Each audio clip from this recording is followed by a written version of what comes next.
Today we're tackling one of the most divisive issues in India, love jihad. It's a term that really sits at the intersection of personal freedom, religion, and politics, and it's led to some pretty serious laws.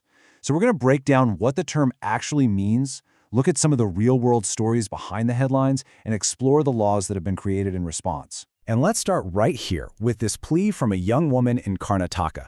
She felt she had to come out and publicly defend her own marriage. Her words really get to the absolute heart of this entire debate, that clash between a person's private life and intense public pressure. Her story immediately brings up the big question, right? What exactly is the accusation here? To even begin to answer that, we first have to understand the term that's at the very center of this storm. Okay, so let's get into our first section. What does love jihad even mean? So, the term love jihad is used to describe an alleged conspiracy. The idea is that Muslim men are pretending to be in love with women from other faiths, specifically to trick them into converting to Islam through marriage.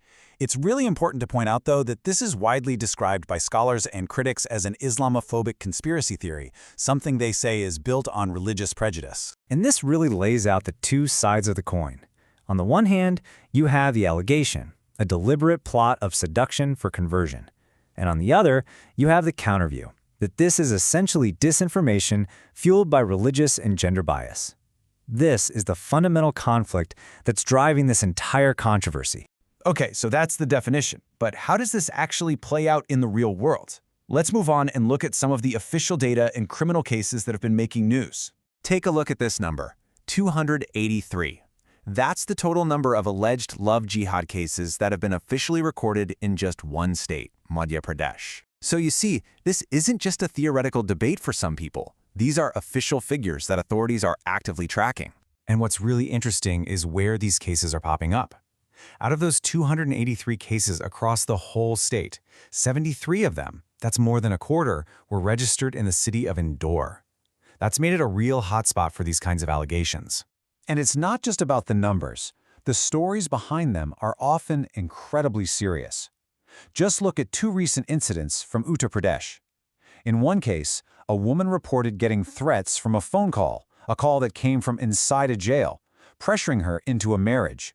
In another, a man allegedly used a fake Hindu name to deceive a student. When she found out, the deception tragically led her to attempt suicide. Now, when you have this kind of public narrative combined with serious criminal allegations, it's not something that just stays in the headlines. It has prompted a very powerful response from the government, the force of law. And you can really see the legal momentum building over the last few years. It kicked off in a big way back in 2020, when Uttar Pradesh brought in its controversial anti-conversion law. That law was made even stronger in 2024. And now it looks like the trend is spreading, with Goa's government saying it plans to introduce a similar law. And let's be really clear, the consequences here are incredibly serious. Under the tougher law in Uttar Pradesh, a conviction for what's deemed an unlawful conversion could mean a sentence of 20 years, all the way to life in prison. The stakes are just unbelievably high. So let's just take a step back for a second and try to connect all these dots. We have personal stories, we have state-level data, we have criminal cases, and we have these sweeping new laws. It all comes together to form a really complex picture. This table kind of sums it all up. You've got a woman in Karnataka insisting her marriage was her choice. At the same time, you have the state of Madhya Pradesh officially tracking hundreds of cases. And then in Uttar Pradesh, you see these incredibly severe allegations, everything from threats from a jail cell to impersonation leading to a suicide attempt. It's this messy mix of personal agency, state data, and criminal law. And all of this, it really boils down to one fundamental central question. In this conflict between personal freedom and state power, between a private choice and a public controversy, whose story is the one that gets told? And maybe more importantly, whose story is the one that gets believed? The individuals or the states? The answer to that really is at the heart of this entire debate.